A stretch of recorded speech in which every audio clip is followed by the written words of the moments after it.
3,000 miles of Atlantic rowing. Our sixth team to come in the World's Toughest Row Atlantic are bringing it in for the UK. Here we have Gone Fishing. Thank you so much for watching us live here in Antigua for the arrivals. Our sixth team, Gone Fishing, bringing it into English Harbour, all the way from the Caribbean. Sorry, all the way from the Canaries to the Caribbean. I'm Charlotte, your live reporter.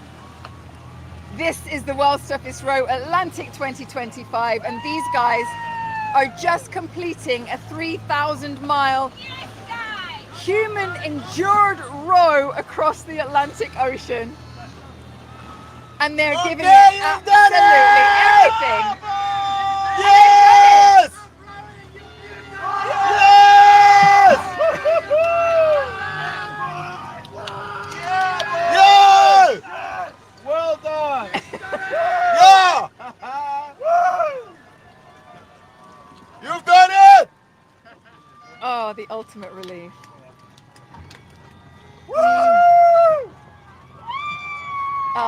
Big waves there from Fraser. Lots of emotion from Kirill, waving to their friends and family up on the fort. Oh, Gone Fishing have made it across the finish line in the World's Toughest Row Atlantic 2025. Pairs team literally brought it in for the win for the pairs category. As I said, they rowed from the Canary Islands to the Caribbean. Human power only, no engine, no sail, no support, just these guys on this boat for 36 days. We'll get the exact time of their arrival when we get into land.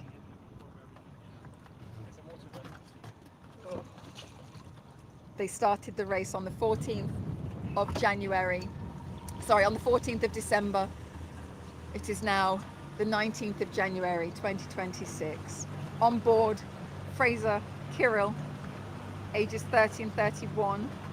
Fraser is an ultramarathon runner and Ironman athlete and now ocean rower. And Kirill is long distance swimmer, former water polo player and father of 3. On board, they are known as, Fraser's known as the sat-nav and Kirill is known as the engine.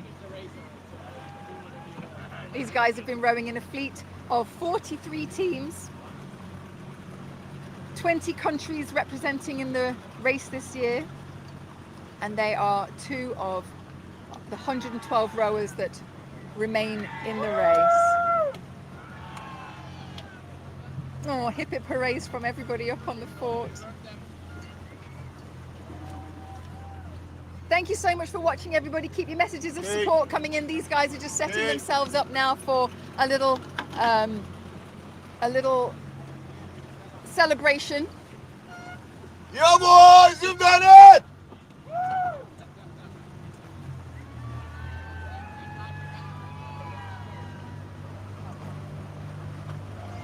The purpose that they chose, the charity that they chose, was Blue Marine Foundation, and that's driven by first-hand experience of overfishing and ocean pollution. And they can celebrate all that they've achieved in this very moment. 3,000 miles! In the World's Toughest Row Atlantic 2025. You run 3,000 miles! Welcome to Antigua! Well done, boys! You guys are amazing! 3,000 miles! Yeah! One more time, boys, come on! You run 3,000 miles!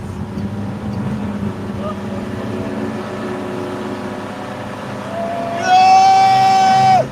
Welcome to Antigua!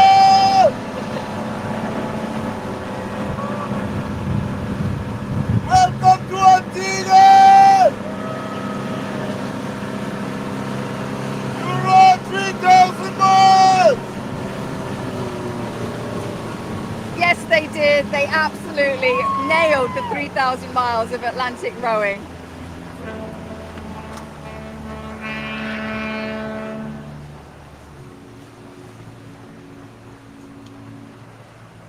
Oh, and a little celebration for them to remind them of everything that they put themselves through, looking after themselves, looking after each other. Can you imagine? They can smell land. They're going to row themselves into land now. Excuse me, let me just reset. They're going to row themselves in. We'll find out a little bit more about the team when they approach land. So stick around. We're going to put up a holding screen and then we'll be back with you shortly to find out a little bit more about Gone Fishing and to see them step onto land for the first time in 36 days. A moment that they have absolutely been looking forward to for a very long time. See you shortly. Don't go anywhere. We'll see you in a bit. Family needs to almost run down here in order to be on time. So ladies and gentlemen, we have a boat inside. Gone Fishing, rowing 3,000 miles across the Atlantic Ocean, now here safe and sound. Let's give them a big welcome!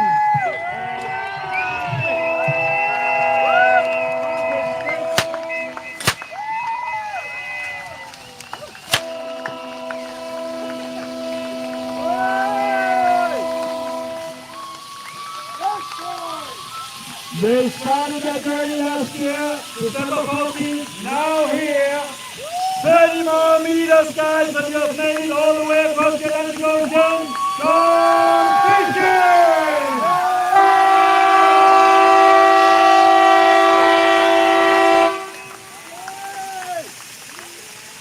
What a way to finish a beautiful Monday night here and then here at the Sustainability Forum.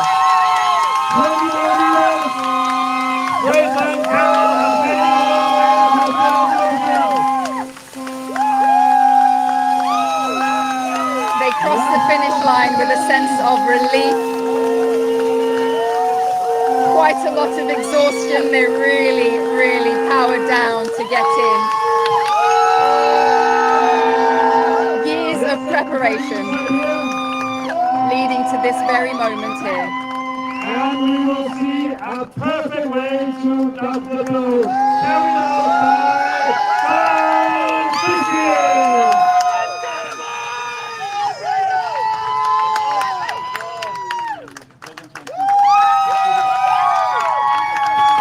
Their intentions never left, keeping their eyes on their fleet mates, Stellantic, who had held first in the pairs category pretty much since the start, up until about 4 days ago. Gone Fishing then stealthily snatched the lead and had no intention of letting it go. Suddenly you got silence, but not anymore. Ladies and gentlemen, let's give it up for Gone Fishing! Come on, guys, come on! Fraser, come on here! Come on!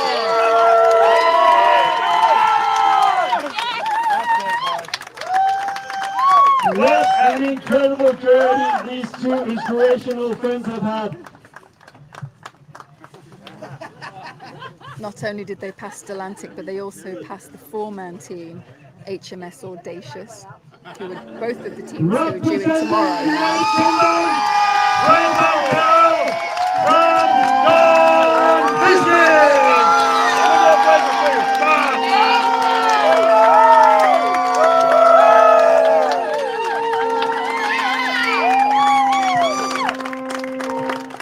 Ladies and gentlemen, we cannot keep them long on the boat because there's some family and friends here behind me and there's some kids who are very eager to see their dad back on land. Last hug on the boat here, now it's time to step on land. Would we like to see these two incredible human beings step on land? Daddy first. And family, come. Here we go. And you come here.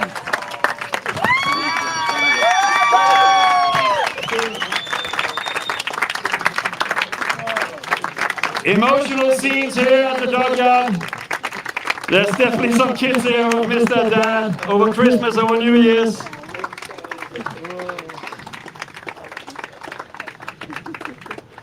It's almost time to wear sunglasses here. Seeing 3 kids together with their dad again.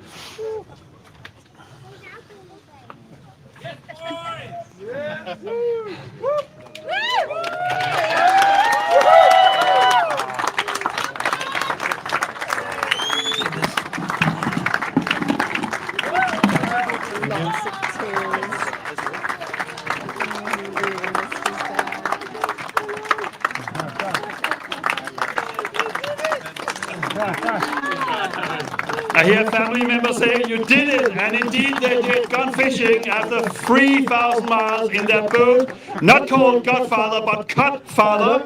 3,000 miles across the Atlantic Ocean from La Gomera to Nelson Stockyard, English Harbor. In a little while, it's time to step onto the podium where we do the announcement. And after an interview, it's definitely back with family again. But first, let's get the boys to the podium.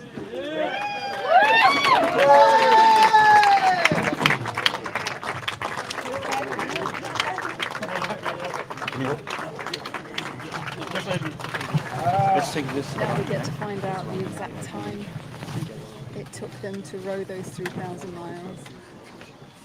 They'll have a little chat with race director Carsten. And then we'll find out from them directly what that was like, the experience of rowing 36 days.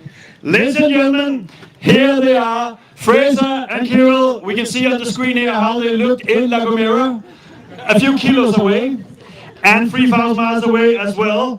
They did their crossing and became the winners of the pairs class in the World's Toughest Row in 2025 in a time of 36 days, 11 hours and 58 minutes.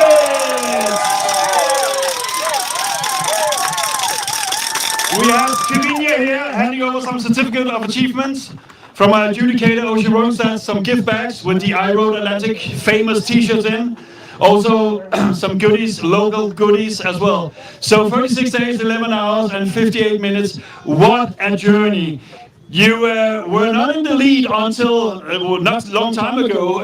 You were second in as a pair, but now first pairs boat in. Arrival is number 6. I've lost count. The days are running out here, but what a journey. Carol. Your 3 kids are here. You haven't seen them in 36 days.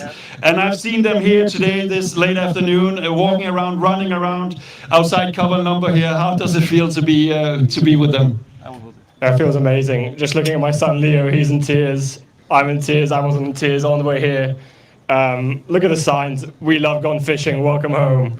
It's just amazing. Just amazing indeed. And the little buddy there is... Amazing scenes here at the dock. Fraser, tough times out there for sure, and it's been a long race, fast race in the beginning, then there was some slow time, and then suddenly it picked up again, and you basically came out of nowhere suddenly and were in the lead, and now winners of the pairs class. Yeah, we got lucky with some good weather in the second half after the dry spell, and that gave us the boost we needed. Gave you the boost you needed. Biggest challenges out there. When the weather was slow, 4 p.m., sun is beaming down, it's terrible, miserable, it's hell on earth, and we just had each other to get us through, and somehow we did. Hell on earth, you're really selling the race. But Mother Nature for sure also delivered some beauty out there. Tell us a little bit about that. Yeah, we saw whales, we saw pilot whales, we saw humpback whales, we saw shooting stars. The stars are incredible every night. What else we see? Marlin, tuna.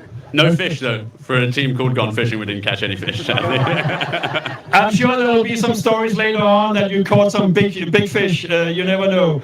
But you have done a lot of stuff in adventures and sport-wise in water. You have done a lot on land. Still doing it. Ultramarathons, Ironman. World's Toughest Row compared to some of those challenges. By far the hardest. By far the hardest. You heard it all here, all you guys who are doing and girls who are doing Ironman. If you really want to do the world's toughest, then join the race. What are you looking the most forward to now? Just spending time with the kids, having a nice meal, having a shower, having a fresh pillow. My pillow is covered in sweat. And yeah, just normalizing a little bit. Normalizing a little bit. Also a stupid question to a dad of 3 to ask what you look the most forward to. Fraser, the best thing about having Carol with you? Sorry? The best thing about having Carol with you? He was a great chef, actually. He was responsible for all the cooking and did a phenomenal job with what is warm sludge most of the time. So wife, there's no excuses now. There will be made food at home. Have you had any other chance out there to talk about future challenges? We do accept pairs on the Pacific. Yeah, so Fraser's getting married later this year, and he was thinking a honeymoon trip with his fiancée across the Pacific could be interesting.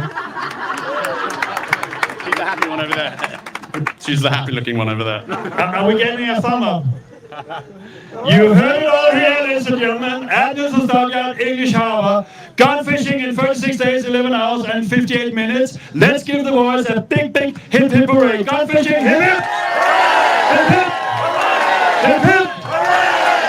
We're doing a live interview now with Charlotte on YouTube. After that, there's fresh food and fruit from Copper and Lumber Store Hotel behind me here. And tomorrow morning when you wake up and you come down to your boat again, you will see the incredible surroundings here at Nilsson Stockyard. It is paradise on earth. But first, over to Charlotte. Come on down here, guys.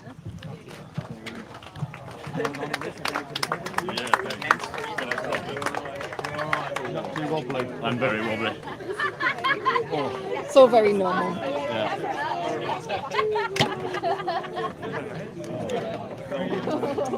Come together. There they are. Not too close to the edge there, please.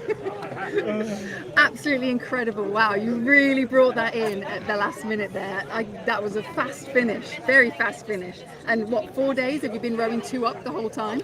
Pretty much from the start. We were rowing 2 up for the sort of 12 hours of the day, and then during the night we were swapping in and out. And it's been a long shift. When do you get any rest, and how did you set those shift patterns? At first, we just wanted to get ahead as much as possible. Just take him in. At first, we wanted to get ahead as much as possible, but our competition was fierce, and they had some amazing weather up north. So try as we could, we just couldn't get ahead. And what we realized about a week and a half in the slow period, was actually moving to a faster rowing pattern at night could be the way forward.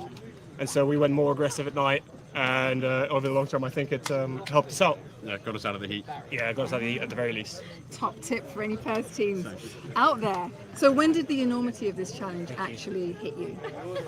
I think when we had a slow weather pattern about 10 days in, we were moving extremely slowly, and what that meant was every day we felt we were further away from our families. And so it was very heavy on our emotional state, on our physical state, and luckily that spell ran out after about a week. Yeah, it's about a week. Felt like a month. But... Felt like a month, yeah. But I would say that was a real sort of, we need to get through this point. Yeah. And you did, you really did. So you're rowing for the ocean. Yeah. What does the ocean mean to you now? I think it brought home how important it is to protect the ocean. It's stunning. We saw, as we said up there, we saw whales, dolphins, huge fish. It was quite a spectacle. So it drives home quite how important it is to protect the ocean, and what a brilliant resource it is. And we're very lucky also to have partnered with the Blue Marine Foundation. We've raised, trying to raise as much money really as possible for them before the race, during the race, and even now after the race. If you're watching and would like to support us, please, and if you can, chuck a $5 behind the campaign, and all that, of course, will go to the Blue Marine Foundation. Please do. It means the world to us, and thank you. Do you know how much you've raised? We haven't looked yet. We're going to have a look afterwards. Oh, am I allowed to say? Yes, you are. Yes. So you've raised about 92,000. Yeah. Wow. Good. So close to £100,000. Yeah. And still going. Yeah. I noticed today it was going up and up and up and up and up. So amazing. All the more now. Well, thank you to everybody who's donating. Category are in front of you. So that's it. You've got friends and family back home watching. What would you like to say to them? A big thank you to everybody. We've got a good cohort of friends and family here who are supporting, but I know there's a lot of people back home supporting as well. So yeah, thank you to everybody, and shout out to my 2 nephews, Wills and Charlie, who are watching from home, I think. Shout out Wills and Charlie. And speaking of which, maybe the other Charlie, it was important. Yeah, we'd like to thank the guys we had a great team behind us. So we had Gus Spartan, we had Charlie Pitcher and Andrew Cape and the rest of the Rannick team helping us, and we couldn't have done it without any one of them. So thank you to them. Equally, I should add, we had amazing sponsors from the start. We were very lucky to have worked with 3 key sponsors, Augusta & Co.